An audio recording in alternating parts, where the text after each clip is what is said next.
Most welcome to all of you. आप सभी का स्वागत है।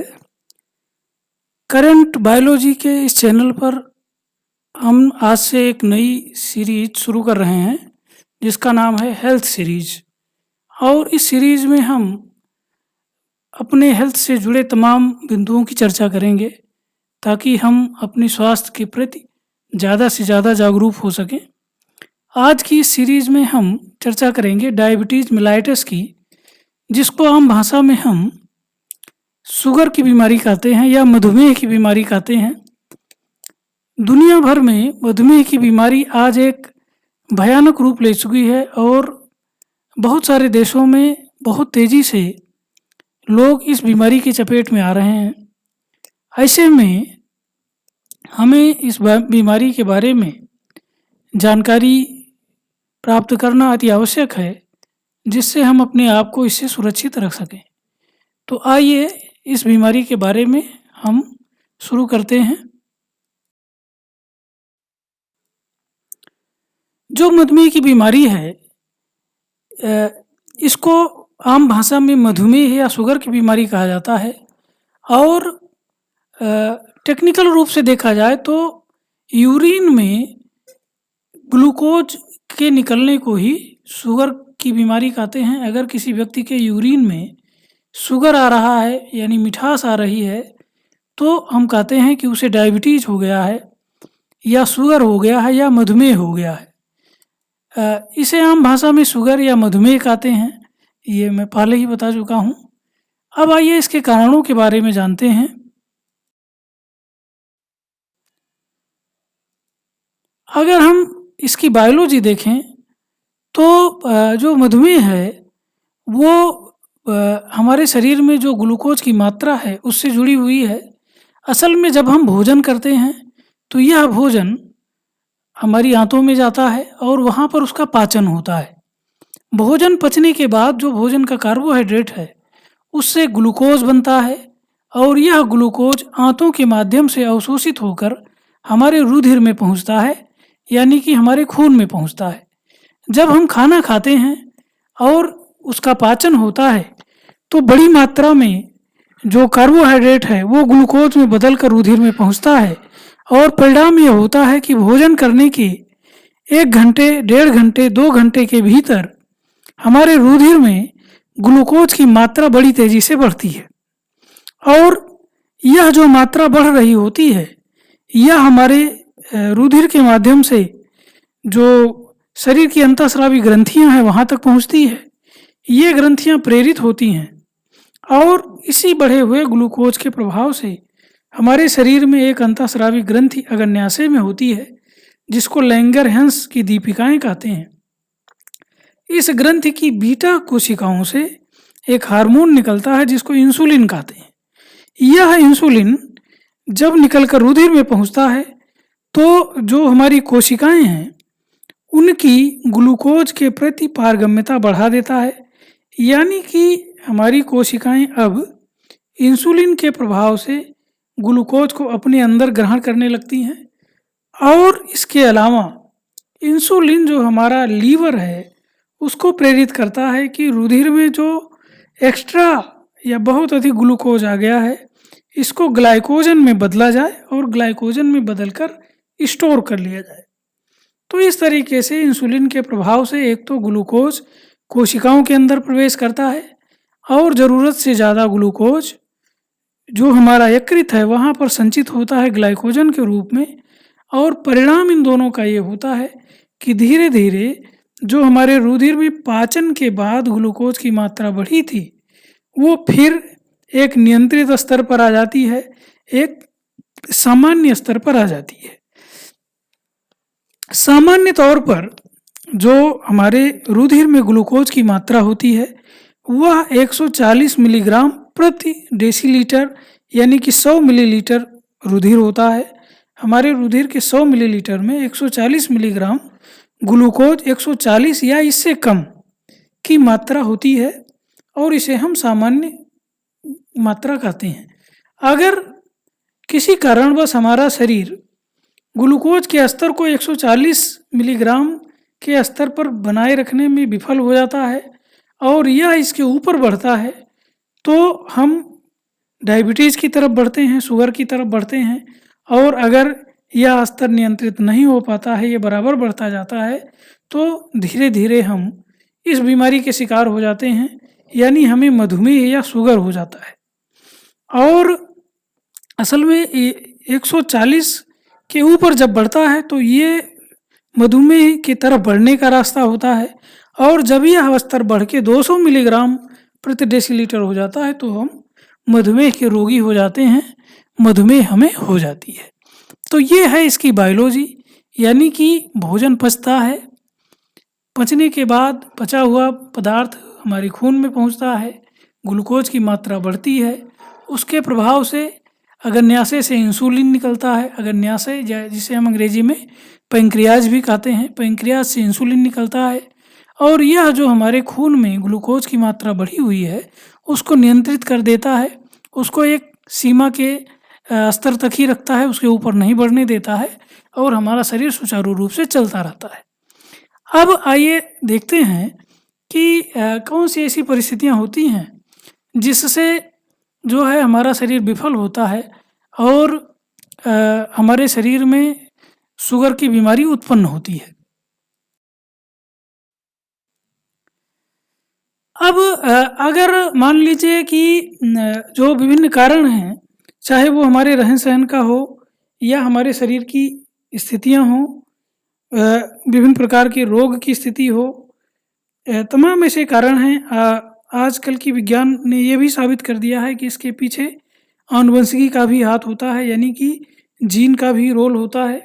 अगर हमारे परिवार में और हमारे पीढ़ियों में, हमारे पूर्वजों में शुगर की बीमारी है तो अगली पीढ़ी के लोगों में शुगर की बीमारी, मधुमेह की बीमारी होने की संभावना ज़्यादा होती है। तो इस बीमारी से जीन का भी संबंध है।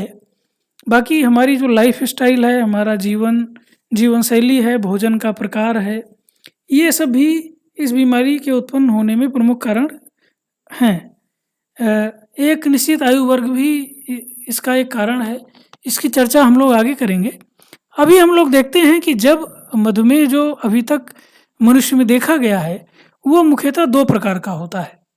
जिनको शुगर की बीमारी हो जाती है तो ऐसे रोगियों में 2 प्रकार का शुगर पाया जाता है।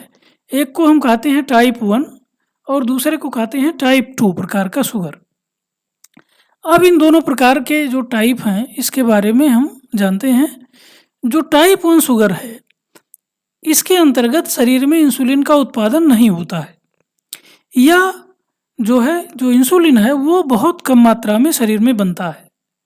जो टाइप 1 है इसमें शरीर में इंसुलिन हार्मोन का उत्पादन या तो बिल्कुल नहीं होता है या तो बहुत थोड़ी मात्रा में होता है, जिससे हमारे शरीर में जो ग्लूकोज का स्तर है वो नियंत्रित नहीं हो पाता है।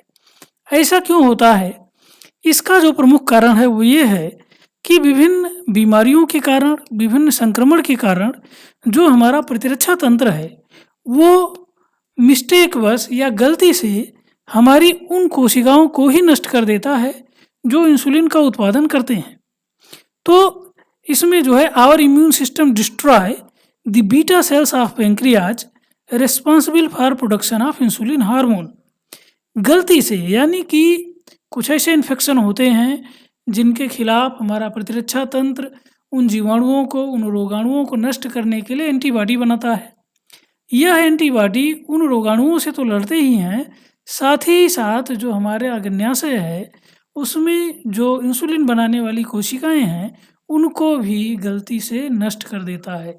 मिस्टेकनली, बाई मिस्टेक ही डिस्ट्रॉय टू दैट सेल्स। और परिणाम होता है कि जब वो सेल्स ही डिस्ट्रॉय हो जाती हैं, नष्ट हो जाती हैं, तो हमारे शरीर में इंसुलिन का बनना बिल्कुल बंद हो जाता है। और इस तरीके से इसके प्रभाव से हमारे जो रुधिर में ग्लूकोज का स्तर नियंत्रित नहीं हो पाता है और यह स्तर 200 मिलीग्राम से ऊपर बढ़ता है। परिणाम स्वरूप वह हमारे किडनी के द्वारा छान के हमारे यूरिन में डाल दिया जाता है और यूरिन से वो बाहर निकलने लगता है। तो इस प्रकार का जो डायबिटीज़ होता है जिसमें हमारे शरीर की कोशिकाएं ही नष्ट हो जाती हैं उसको कहते हैं टाइप 1 डायबिटीज़। जो टाइप 2 डायबिटीज़ है उसकी चर्चा हम लोग आगे करेंगे। तो ये जो टाइप 1 डायबिटीज़ है इसके बारे में थोड़ा और आगे देखते हैं हम लोग।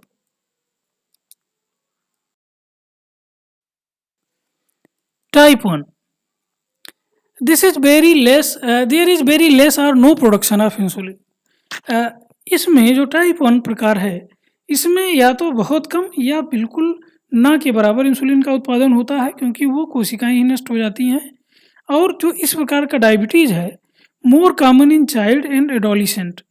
इस प्रकार का जो डायबिटीज़ है वो ज़्यादातर बच्चों में और युवा वर्ग में देखने को मिलता है। मतलब होने का तो ये किसी भी आयु वर्ग में हो सकता है, लेकिन जो बच्चों में और युवाओं में, जो युवा लोग हैं उनमें जो शुगर देखने को मिल रहा है वो ज़्यादातर टाइप 1 प्रकार का होता है, क्योंकि टाइप 2 प्रकार का शुगर जो युवा लोग हैं, जो यंग हैं, उनमें उत्पन्न होने की संभावना कम होती है। क्यों ऐसा होता है ये जब हम टाइप 2 देखेंगे तो वहाँ समझ में आ जाएगा। लेकिन यहाँ हमें ये समझना है कि जो टाइप 1 प्रकार है, जिनमें किसी संक्रमण से जो हमारा प्रतिरक्षा तंत्र है वही हमारी बीटा सेल्स को नष्ट कर देता है, इस प्रकार का जो केस है वो बच्चों और युवाओं में ज़्यादा देखने को मिलता है। यानी कि बच्चे और युवाओं में जो शुगर की बीमारी है उनमें ज़्यादातर टाइप 1 होता है। और आगे हम लोग देखते हैं इसमें reason is some autoimmune disease, यानी कि कुछ हमारे जो अपने प्रतिरक्षा तंत्र से संबंधित बीमारियां हैं वो इसका कारण है, जिनमें immune system mistakenly attack and destroy healthy body tissue, जिसमें हमारा प्रतिरक्षा तंत्र बाई मिस्टेक हमारे अपने बॉडी टिश्यू पर अटैक करता है और उन्हें नष्ट कर देता है। इसके परिणाम स्वरूप टाइप 1 डायबिटीज़ उत्पन्न होती है। इसकी चर्चा हम लोग पहले कर चुके हैं। अब आगे देखते हैं। तो इससे पहले हम लोगों ने टाइप 1 देखा, अब टाइप 2 देखते हैं। टाइप 2 में इंसुलिन प्रोडक्शन में भी नॉर्मल और रिड्यूस। यहाँ पर जो शरीर में इंसुलिन का उत्पादन है वो या तो सामान्य होता है या फिर थोड़ा कम हो जाता है। अगर सामान्य हो रहा है तो इसमें इंसुलिन की कोई गलती नहीं है, इंसुलिन हमारे शरीर में पर्याप्त है। और अगर इंसुलिन जितनी हमें ज़रूरत है उससे कम हो रहा है तो भी हमारे जो रुधिर में ग्लूकोज का नियंत्रण करना है वो सुचारू रूप से नियंत्रित नहीं हो पाता है, और वह लेवल कुछ ना कुछ हमारे रुधिर में बढ़ जाता है, क्योंकि जितना उसको नियंत्रण करने के लिए इंसुलिन की ज़रूरत थी उस स्तर का उतना नहीं हो पा रहा है। और इसका कारण ये होता है कि जब हम बहुत ज़्यादा कैलोरी का भोजन बराबर ले रहे होते हैं और इसमें जो ग्लूकोज मिल रहा है उसका खपत नहीं हो रहा होता है, यानी हम मेहनत का काम नहीं कर रहे होते हैं, तो यह ग्लूकोज दिन प्रतिदिन और रोज़मर्रा की ज़िंदगी में बराबर बढ़ता जाता है। इसको नियंत्रित करने के लिए जो हमारी ग्रंथियां हैं वो अपना उत्पादन बढ़ाने का प्रयास करती हैं, बढ़ाती हैं और बढ़ाते एक ऐसा समय आता है कि वो फेल हो जाती हैं और वो फिर स्थिर हो जाती हैं उसके आगे और उनका उत्पादन नहीं बढ़ पाता है। जबकि अगर हम अपनी जीवन शैली नहीं सुधारते, अपना खान-पान नहीं सुधारते, तो ग्लूकोज का स्तर तो बराबर बढ़ता रहता है। परिणाम ये होता है कि हमारा जो रुधिर में ग्लूकोज को नियंत्रण करने का जो तंत्र है वो फेल हो जाता है और हम डायबिटीज़ की तरफ बढ़ते हैं। दूसरी जो कंडीशन है जिसमें जो इंसुलिन है वो पर्याप्त मात्रा में रिलीज हो रहा है, लेकिन cells develop resistance to insulin, so there is no effect of insulin on body cells। अगर हमारे शरीर में इंसुलिन पर्याप्त मात्रा में बन रहा है फिर भी हमारे शरीर में जो ग्लूकोज का स्तर है वो नियंत्रित नहीं हो रहा है, तो उसका एक कारण ये होता है कि हमारे शरीर की जो कोशिकाएं हैं जो इंसुलिन के प्रभाव में काम करती हैं वो इंसुलिन के प्रति रेजिस्टेंस हो जाती हैं, यानी कि अब वो उनका नेचर इस तरीके से बदल जाता है कि उन पर इंसुलिन का कोई प्रभाव नहीं पड़ता है, वो उनके प्रति न्यूट्रल हो जाती हैं। परिणाम ये होता है कि इंसुलिन की कितनी भी मात्रा हो उन सेल्स पर कोई प्रभाव नहीं पड़ता और जो ग्लूकोज है वो हमारे रुधिर में दौड़ता रहता है, वो कोशिका के अंदर प्रवेश नहीं कर पाता और परिणाम स्वरूप उसका लेवल रुधिर में बढ़ता रहता है। फिर वह हमारे किडनी के द्वारा छानकर यूरिन में डाला जाता है, जहाँ से वो बाहर निकलने लगता है। तो टाइप 2 डायबिटीज़ के 2 कारण हैं। एक तो वो है जब हमारे शरीर की कोशिकाएं इंसुलिन के प्रति रेजिस्टेंस हो जाती हैं, उसकी पहचान वो खो देती हैं, उसके उपयोग की क्षमता खो देती हैं, और परिणाम ये होता है कि इंसुलिन के होने के बावजूद हम उसका उपयोग नहीं कर पाते, उसको नहीं पहचान पाते और हमारे शरीर में ग्लूकोज की मात्रा बढ़ती रहती है। दूसरा यह है कि हम बहुत ज़्यादा मात्रा में ग्लूकोज ले रहे होते हैं। यह ग्लूकोज शरीर में बढ़ता जाता है, उसकी खपत होती नहीं, उसकी खर्च होती नहीं। तो एक ऐसा समय आता है जब इंसुलिन कम पड़ने लगता है और ग्लूकोज जो है वो हमारा अनियंत्रित हो जाता है। तो ये टाइप 2 प्रकार का डायबिटीज़ है, जिसको नियंत्रित करना ज़्यादा आसान होता है टाइप 1 की तुलना में। क्यों? क्योंकि टाइप 1 में तो हमारी वो सेल्स ही नष्ट हो चुकी हैं जो उत्पादन करती थी। यहाँ पर टाइप 2 में हम विभिन्न दवाओं के प्रभाव से इंसुलिन का उत्पादन थोड़ा बढ़ा सकते हैं, उसको प्रेरित कर सकते हैं। दूसरी चीज़, जब हमें यह पता चल जाती है तो हम अपनी दिनचर्या बदलते हैं, थोड़ा एक्सरसाइज, टहलना, योगा, इस तरीके की चीज़ें अपनाते हैं। खान-पान बदलते हैं, यानी कि कम ग्लूकोज वाला भोजन लेना शुरू करते हैं, तो शरीर पर जो ग्लूकोज का प्रेशर है वो कम होने लगता है और धीरे-धीरे हमारा डायबिटीज़ नियंत्रित हो जाता है।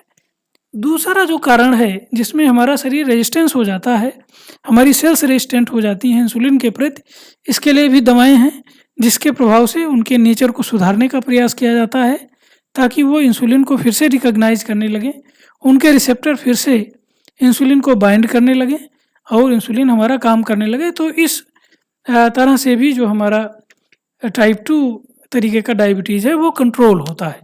तो इस तरीके से जो टाइप 2 डायबिटीज़ है वो टाइप 1 की तुलना में नियंत्रण करना आसान है, बशर्ते कि हम उसके प्रति जागरूक हो जाएं और उसकी हमें जानकारी हो जाए कि हम इस स्थिति में आ चुके हैं या ऐसी स्थिति हमें होने वाली है, और उससे पहले ही हम कुछ सावधानियां अपना लें, अपना खान-पान बदल लें, अपनी जो लाइफ है, दिनचर्या है, उसको सही कर लें, तो ये हमें सुधारा जा सकता है। टाइप 2 से जुड़ी एक और महत्वपूर्ण बात है कि यह बीमारी जो है वो मध्य आयु के व्यक्तियों में और जो ओल्डर पीपल हैं, यानी कि जो वृद्ध लोग हैं, उनमें ये समस्या उत्पन्न होने की संभावना ज़्यादा होती है। मिडिल एज पीपल और older people are more prone to develop such kind of diabetes. क्यों? क्योंकि जैसे जैसे हमारी आयु बढ़ती जाती है, हमारे शरीर की जो क्षमताएं हैं वो कम होती जाती हैं, और ऐसे में जो हमारा पैंक्रियाज है उससे इंसुलिन प्रोडक्शन की क्षमता भी धीरे धीरे कम होने लगती है। ऐसे में अगर हम खान-पान अपना नहीं सुधारते, अपनी जीवन शैली नहीं सही करते, तो जो हमारे रुधिर में ग्लूकोज का स्तर है उसके अनियंत्रित होने की संभावना बढ़ती है। तो जो टाइप 2 तरीके का डायबिटीज़ है ये ज़्यादातर ओल्ड एज के लोगों में और मिडिल एज के लोगों में, यानी कि 40 साल के बाद की अवस्था में ज़्यादातर देखने को मिलता है। अब इसके बारे में नेक्स्ट देखते हैं हम लोग।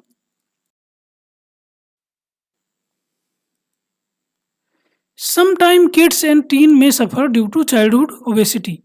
अब जैसा कि हम लोगों ने देखा कि जो टाइप 2 का डायबिटीज़ है यह वृद्ध लोगों में और मध्य आयु के लोगों में ज़्यादा होता है, लेकिन कभी-कभी यह छोटे बच्चों और जो टीनेजर हैं, जो 10-12 साल के जो किशोर बच्चे हैं, उनमें भी इस तरीके की डायबिटीज़ कभी-कभी देखने को मिलती है। और ऐसा इसलिए होता है क्योंकि बचपन से ऐसे बच्चों में मोटापे की समस्या होती है, ओबेसिटी की समस्या होती है, इसलिए वहाँ भी ये समस्या उत्पन्न हो सकती है। दूसरा चीज़ जेनेटिक कारण भी हो सकता है। ऐसे में भी ये जो है किड्स हैं या टीन्स हैं उनमें डेवलप हो सकता है, या हमें एक विशेष आयु वर्ग के बाद उत्पन्न हो सकता है। जेनेटिक रिलेशन भी है इसका। तो जो बचपन से ही जो बच्चे ओबेसिटी के शिकार हो जाते हैं और ज़्यादा शारीरिक गतिविधियों में कम भाग लेते हैं, उनमें भी ये बीमारी उत्पन्न होने की संभावना ज़्यादा होती है। अब थोड़ा इसके टेस्ट के बारे में देखते हैं। जो टाइप 1 डायबिटीज़ है और टाइप 2 डायबिटीज़ है, दोनों का जो टेस्ट है वो समान होता है। और टेस्ट में क्या है कि हम रुधिर में जो ग्लूकोज की मात्रा है उसको मेजर करते हैं टेस्ट के अंतर्गत, यानी रुधिर का सैंपल लेके उसमें ग्लूकोज की मात्रा को मेजर किया जाता है और उससे यह निर्धारित होता है कि हम डायबिटीज़ के शिकार हुए हैं या नहीं। तो test can be done by testing blood sugar level, और कभी कभी यानी टाइप 1 केस में यूरिन टेस्ट में perform in case of type 1 suspicion.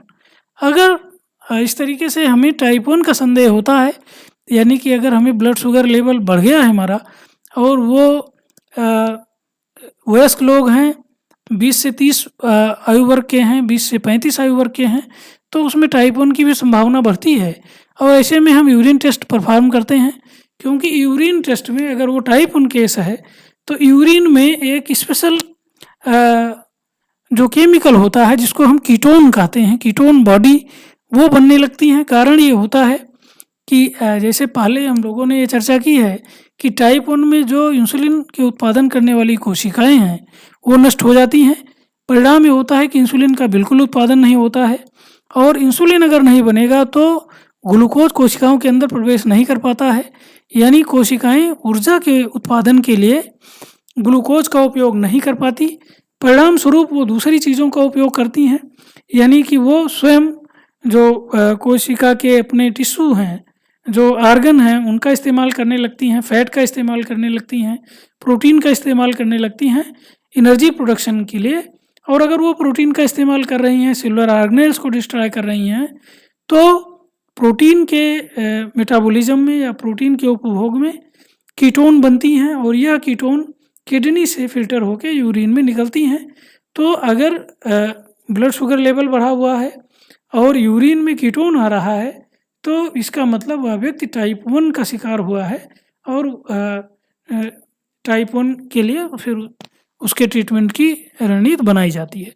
तो 2 तरीके के टेस्ट होते हैं। अगर पहला तो टेस्ट है ये पता लगाने का कि हम शुगर के मरीज़ हैं कि नहीं, ये ब्लड टेस्ट से ही क्लियर हो जाता है। अब टाइप 1 है या टाइप 2 है, ये जो है यूरिन में कीटोन बॉडी की उपस्थिति से पता लगाया जा सकता है। अच्छा, अब टेस्ट में हम अचानक ही कोई टेस्ट कराते हैं जिसको रैंडम ब्लड शुगर लेवल कहते हैं। बिना किसी रणनीति के गए और वहाँ पर जो है टेस्ट कराए, तो इसको रैंडम शुगर टेस्ट कहते हैं। और random blood sugar level 140 milligram प्रति डेसीलीटर या इससे अगर अधिक आ रहा है तो इसका मतलब यह है कि हम डायबिटीज़ के शिकार होने की तरफ बढ़ रहे हैं, और अगर 140 से कम है तो इसका मतलब हम अभी स्वस्थ हैं और हमें डायबिटीज़ की समस्या नहीं है।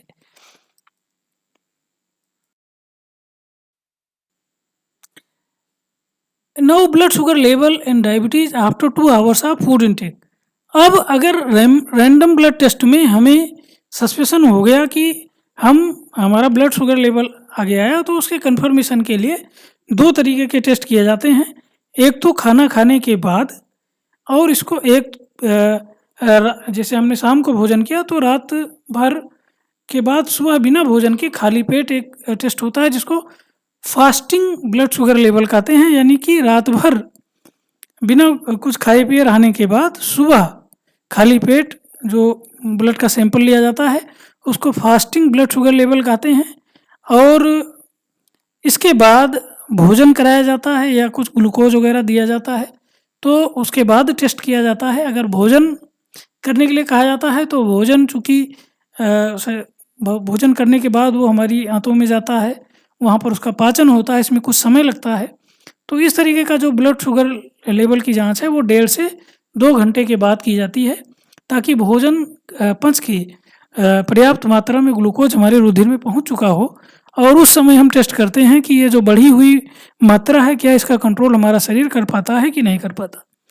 तो अगर हम भोजन करने के 2 घंटे बाद टेस्ट करा रहे हैं तो और उस समय हमारा जो ब्लड शुगर लेवल है वह 139 मिलीग्राम प्रति डेसीलीटर या इससे कम आ रहा है, तो इसका मतलब हम नॉर्मल हैं, हमें शुगर से संबंधित कोई समस्या नहीं है। दूसरा कंडीशन यह है कि अगर हमारा ब्लड शुगर लेवल भोजन करने के 2 घंटे बाद तक 140 मिलीग्राम से 199 मिलीग्राम प्रति डेसीलीटर आता है, तो इसका मतलब हम प्री डायबिटिक कंडीशन में आ गए हैं, यानी कि हम डायबिटीज़ होने की तरफ बढ़ रहे हैं। अभी हुआ नहीं है, यानी कि अभी जो शुगर है वो हमारी यूरिन में छन के नहीं जा रही है, लेकिन हम प्री डायबिटीज़ से पहले की कंडीशन में आ गए हैं। नॉर्मल इसको नहीं कहा जा सकता है और हमें एहतियात बरतने की ज़रूरत है, अदरवाइज़ हमें शुगर हो जाएगा। यानी कि ये वार्निंग सिचुएशन होती है, ये चेतावनी की समय होती है जिसमें हमें तुरंत ही इससे निपटने के उपाय शुरू कर देने चाहिए। और जो तीसरी कंडीशन होती है जिसमें हमारा ब्लड शुगर लेवल 200 मिलीग्राम प्रति डेसीलीटर या इससे अधिक आता है, तो इसका मतलब है कि निश्चित रूप से हम डायबिटीज़ के शिकार हो गए हैं। ये उस रिपोर्ट की बात है जब हम खाना खाने के 2 घंटे बाद अपनी जांच कराते हैं। अब आइए फास्टिंग ब्लड शुगर लेवल की बात करते हैं, यानी कि शाम को भोजन करने के बाद रात भर सोने के पश्चात सुबह खाली पेट जब हम ब्लड सैंपल लेते हैं तो उसमें क्या दशा होनी चाहिए, इसको देखते हैं। Now fasting blood sugar level and diabetes. ये हम सुबह उठकर जो ब्रश मंजन करने के पश्चात खाली पेट जाते हैं और अपना सैंपल देते हैं, तो blood sugar level measure after an overnight fast. और इसमें अगर हमारा जो ब्लड शुगर लेवल है वो 100 मिलीग्राम प्रति डेसीलीटर से कम आता है, तो ये स्थिति हमारी नॉर्मल स्थिति होती है, यानी कि हमारा जो शारीरिक स्थिति है वो बिल्कुल ठीक है। दूसरी जो स्थिति है वो 100 से अगर 150 मिलीग्राम आता है, तो इसका मतलब हम प्री डायबिटिक कंडीशन में आ गए हैं, यानी कि हम शुगर की तरफ बढ़ रहे हैं और हमें तुरंत ही सारे प्रयास इससे बचने के कर लेने चाहिए। तीसरी स्थिति है कि अगर 126 मिलीग्राम प्रति डेसीलीटर या उससे ज़्यादा हो गया है, तो हमें निश्चित रूप से डायबिटीज़ हो गई है और हमें फिर उसके हिसाब से अपनी रणनीति बनानी चाहिए, अपना ट्रीटमेंट जो एक्सपर्ट डॉक्टर हैं उनसे शुरू करना चाहिए। तो ये तो हो गई इसकी जांच के बारे में। अब सामान्य स्थिति में अगर हमें पता नहीं है कि हमें शुगर है कि नहीं है, तो ऐसी स्थिति में किन-किन लोगों को एक सावधानी के तौर पर जांच करानी चाहिए। हु नीड टेस्ट, किसको टेस्ट की ज़रूरत होती है? तो पहला है वन हु हैज़ ओबेसिटी। वह लोग जिनको मोटापा है या जो मोटापे के शिकार हैं, उनको अवश्य ही समय समय पर इसकी जांच करानी चाहिए ताकि वो सतर्क बने रहें। दूसरा one who has high blood pressure, जिनमें उच्च ब्लड प्रेशर की समस्या है और जिनका कोलेस्ट्रॉल लेवल बढ़ा हुआ रहता है, इनको भी डायबिटीज़ होने की संभावना ज़्यादा होती है। तो अगर हमारा ब्लड प्रेशर ज़्यादा रहता है और हमें कोलेस्ट्रॉल की समस्या है, तो भी हमें समय समय पर अपनी जांच करानी चाहिए। तीसरी जो कंडीशन है पीपल ओल्डर देन 45 ईयर्स, ऐसे लोग जिनकी आयु 45 साल या उससे ऊपर हो गई है, उनको भी अपनी जांच समय समय पर करानी चाहिए। और एक बार जांच कराने के बाद अगर रिपोर्ट नेगेटिव आती है, रिपोर्ट नॉर्मल आती है, तो हर तीसरे साल हमें अपनी शुगर की जांच कराते रहना चाहिए, क्योंकि इसके बाद की जो अवस्थाएं होती हैं उनमें शुगर के विकसित होने का चांस ज़्यादा हो जाता है। और जो चौथी दशा है हु है जेस्टेशनल डायबिटीज़, एक तीसरे प्रकार का डायबिटीज़ देखा जाता है जिसको जेस्टेशनल डायबिटीज़ कहते हैं। इसका मतलब यह है कि जो गर्भवती महिलाएं हैं उनमें प्रेगनेंसी के दौरान कभी-कभी डायबिटीज़ उत्पन्न हो जाती है। तो अगर किसी को इससे पहले प्रेगनेंसी के दौरान डायबिटीज़ उत्पन्न हुआ है, तो उनको भी समय समय पर अपनी जांच कराते रहना चाहिए, क्योंकि एक बार अगर प्रेगनेंसी के दौरान डायबिटीज़ की स्थिति उत्पन्न होती है, तो आगे उन्हें नॉर्मल अवस्था में यानी डिलीवरी के बाद भी डायबिटीज़ के उत्पन्न होने का चांस बढ़ जाता है। असल में जो प्रेगनेंसी होती है, इस दौरान माता के शरीर में अनेक प्रकार के हार्मोनल चेंज होते हैं, तो उस दौरान बहुत सारी जो मदर्स हैं उनमें डायबिटीज़ की स्थिति उत्पन्न हो जाती है। इसी को हम जेस्टेशनल डायबिटीज़ कहते हैं।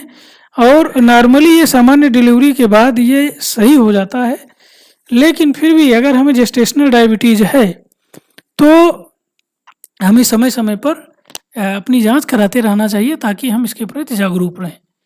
और जो पांचवी कंडीशन इसमें है कि अगर पहले हमने जांच कराई है और हम प्री डायबिटिक कंडीशन में हैं, तो ऐसे लोगों को भी समय-समय पर अपनी जांच कराते रहना चाहिए, जिससे हमें ये पता चले कि हम सुधार की तरफ बढ़ रहे हैं या हम अपने पहले वाले कंडीशन में ही हैं, तो ये भी पता चलता रहे। तो ये हुई बात कि मतलब कौन-कौन से लोग हैं जिनमें जो है जिनको जांच की ज़रूरत होती है और किनको इसकी जांच समय-समय पर इसके प्रति सतर्क बने रहने की ज़रूरत है। यह वीडियो का फर्स्ट पार्ट है और इसके बाद अगले वीडियो में हम देखेंगे कि अगर डायबिटीज़ हो जाए तो टाइप 1 डायबिटीज़ में और टाइप 2 डायबिटीज़ में क्या-क्या ट्रीटमेंट होते हैं, किस प्रकार से ट्रीटमेंट किया जाता है।